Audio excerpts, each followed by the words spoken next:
Oğlum yoshing 5ga to'ldi. Endi bu soskani emib yursang bor, uyat bo'ladi. O'shancha endi bu so'ska bilan xayrlashamiz. Xayr, so'ska. So'ska. Bu rahmatli menga ham mashaq kelardi. So'skani tashlab yuborgan ekan. Mo'g'im bor, yer bo'lmasin. Voy, so'skani qara, bobo yopishyapti.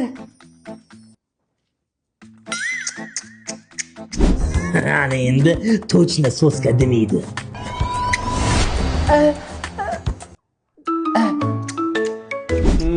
Hamma narsa qilib ko'ribsizlar, foydasi bo'lmabdi. Bo'lsa bog'ga tashiymiz, katta bo'lganda uyalganidan tashlab yuboradi. Hozir men bitta dori yozib berdim, mana mashina olishinglar kerak. Lekin faqat shuni olinglar. Bo'ptimi? Aptekachilar boshqa dorini ko'rsatadi, uni olmanglar, faqat shuni olinglar, chunki do'gorim bor. Voy, shu desangiz o'rgili qizingizni so'rab, o'g'lim bilan birga suvchilikka kelgandik. Assalomu alaykum. Va alaykum assalom. O'g'lingiz nima ish qiladilar? O'g'lim biznesmen, yaxshi pul topadi. Hamma do'konlarga shunaqa grinki, flint kireshkilarini yangi osh tamlisini olib kiradi. Ta'mi ham juda ham mazali.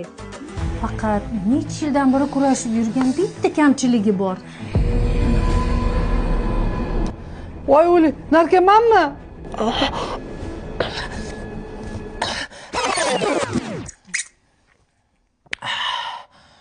Massa.